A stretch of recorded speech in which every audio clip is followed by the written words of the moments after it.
Assalamualaikum warahmatullahi wabarakatuh. Kembali lagi bersama saya Kang Tri, dan pada malam ini saya ingin membagikan sebuah cerita yang nyata ya, yang pernah dialami oleh Mas Yoga waktu beliau merantau di Semarang, di mana kos-kosannya itu berpenghuni hantu juga.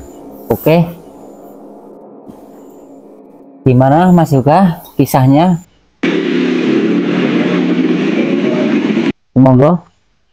Ya, dulu saya merantau di daerah Semarang.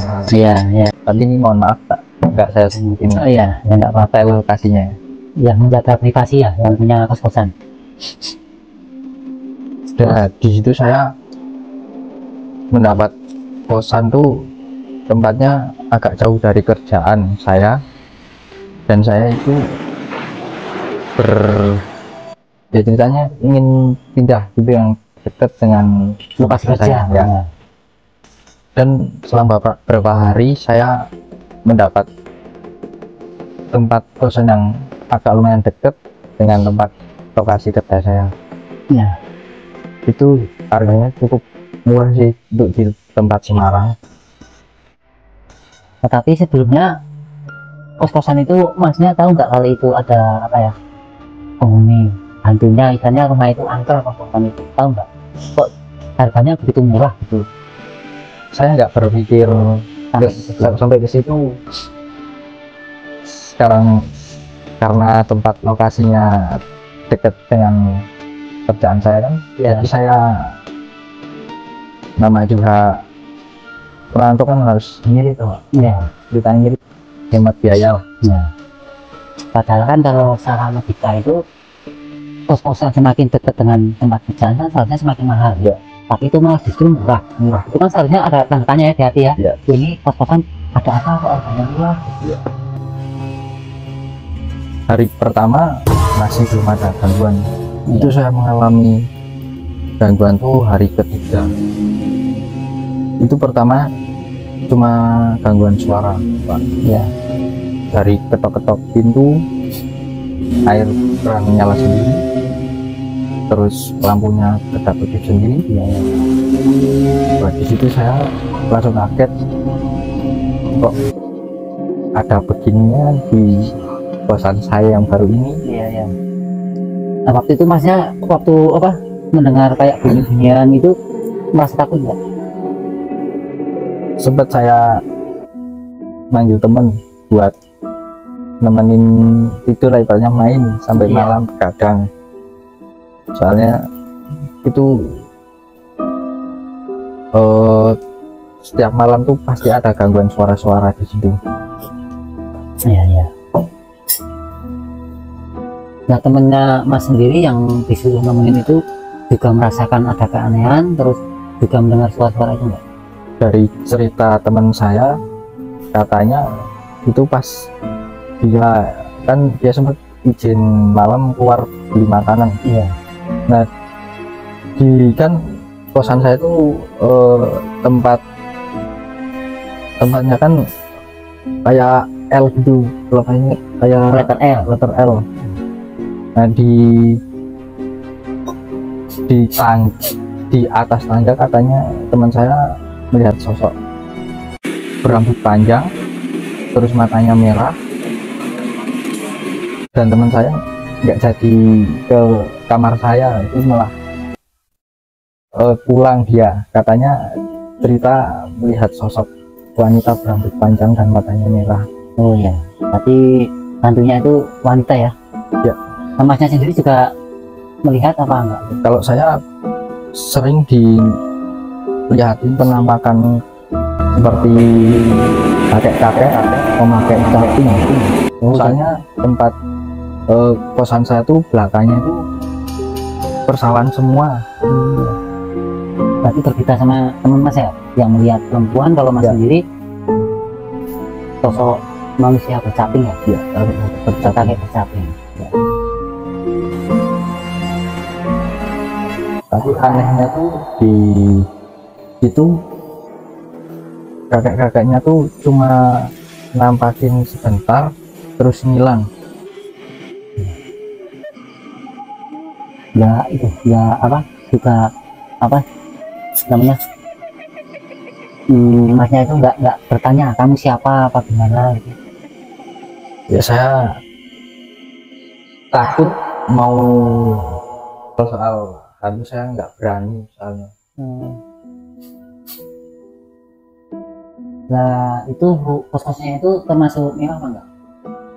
Kalau dibilang sih cukup mewah, cukup bersih sih, tapi kata teman sebelah saya yang kamar sebelah itu Ya.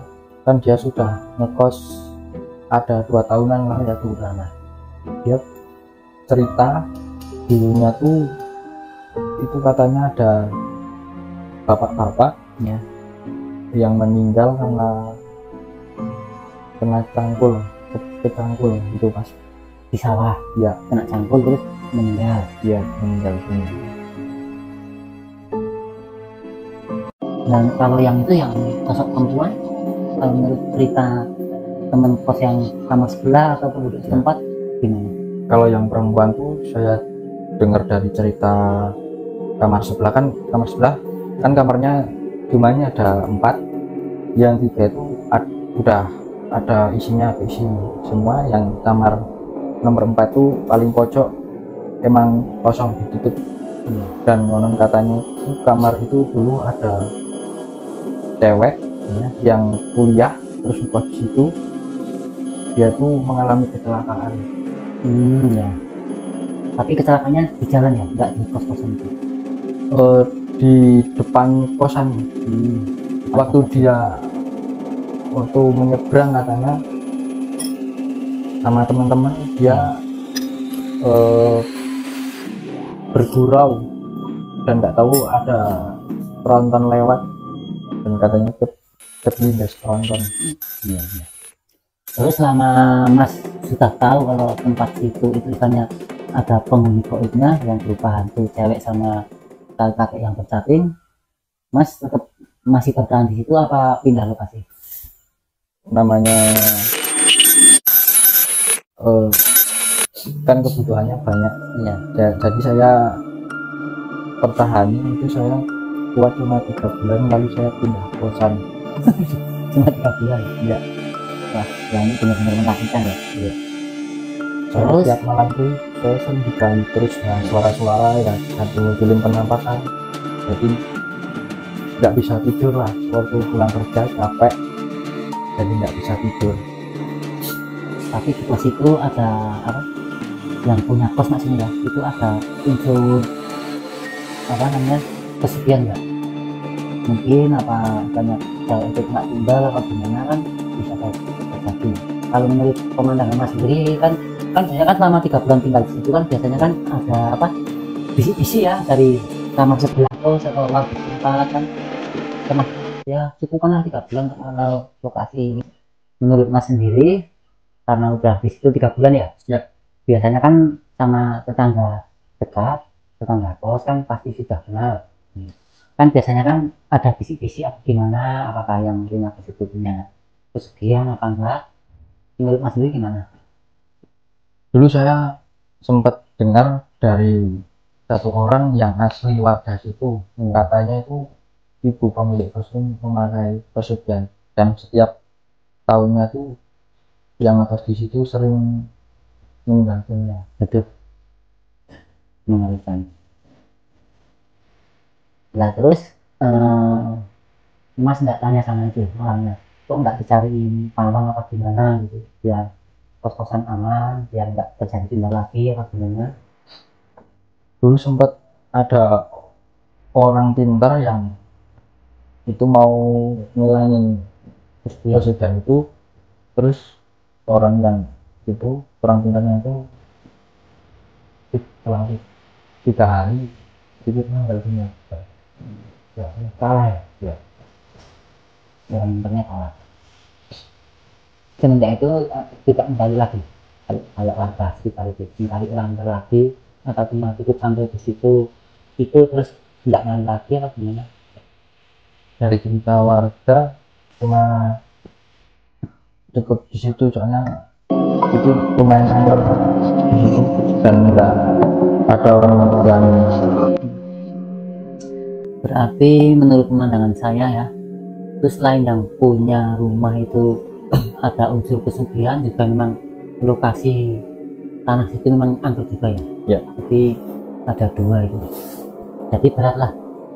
Tapi yang paling berat ya kesugihan itu ya. Kalau Iya. saya kira kalau masalah tanah angker itu masih Ya. bisa dihilangi. Kalau kesugihan karena udah perjanjian ya agak susah sih.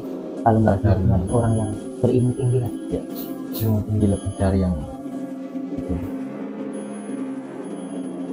Kalau kata warga setempat itu katanya itu dari Gunung Kawi.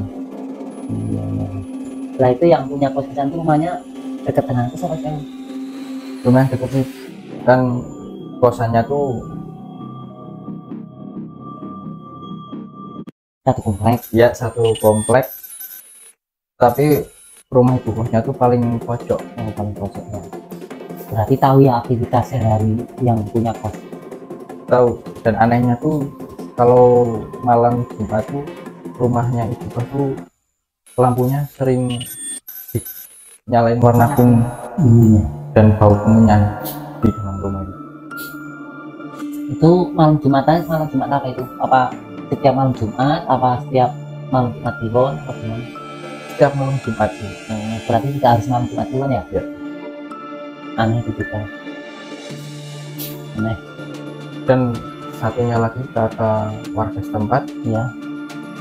ibu kos itu kalau hamil tuh anaknya sering hilang dan sampai sekarang belum punya anak. Berarti setiap kehamilan ibu kos itu, setiap hamil itu tidak pernah sampai keluar tapi masih dalam perut bilangnya gitu. Iya. Kata warga setempat itu gitu. Wah, berarti itu kayak itu ya. Mungkin anaknya buat tumbal kali yang di dalam perut itu. Kemungkinan sih kalau dari cerita orang-orang tuh kalau pakai pesugihan tuh tumbalnya tuh dari keluarga sendiri. Waduh, sayang sekali. Percuma dong kalau kaya tapi tidak punya keturunan ya. Ya. Sayang. Besok dia kan ikannya ngejar harta. Ya. Mati juga nggak bawa harta, tapi kok hartanya nanti kan dikasihkan orang sama aja, nggak punya anak. Ya. Kan sayang kan. Kos-kosannya besar ini. Cukup lumayan besar sih. Kalau itu kan satu komplek tuh kosannya ada tiga lantai. Wah, 3 lantai besar lah. Ya.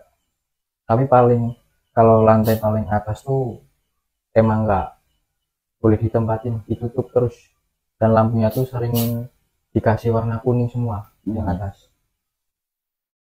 Tapi di situ ada suaminya nggak?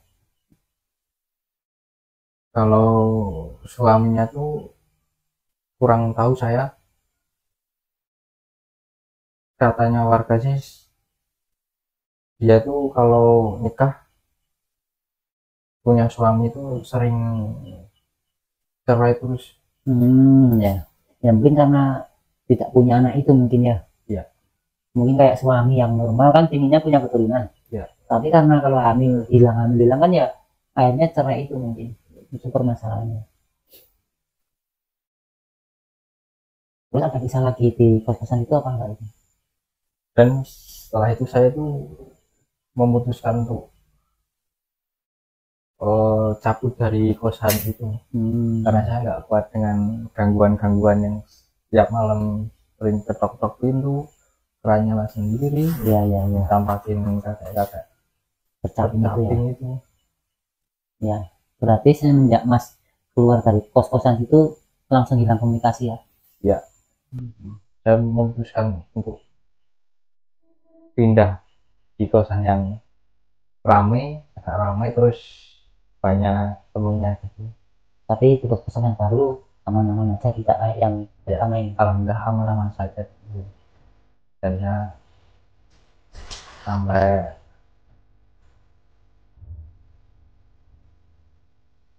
3 tahunan gitu ya.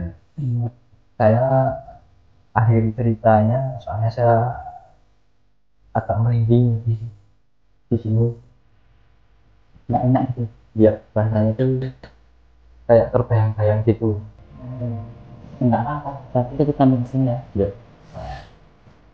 Setelah begitu teman-teman ngaji rasa dan kata cerita mistisnya cukup sampai di sini dulu, berhubung narasumbernya ini merasa apa ya, badannya itu merinding kayak takut apa gimana, mungkin ada keterkaitan dengan waktu belum rantau dulu, jadi ada koneksi apa gimana lah. Dan masnya ini yang sebagai narasumber memberhentikan rekaman ini, dan saya juga terima kasih sekali sama masnya, juga para subscriber dimana berada yang telah menonton video ini. Semoga kalian semua selalu diberi rahmat, diberi hidayah, diberi keselamatan oleh Allah Subhanahu wa taala. Amin. Oke.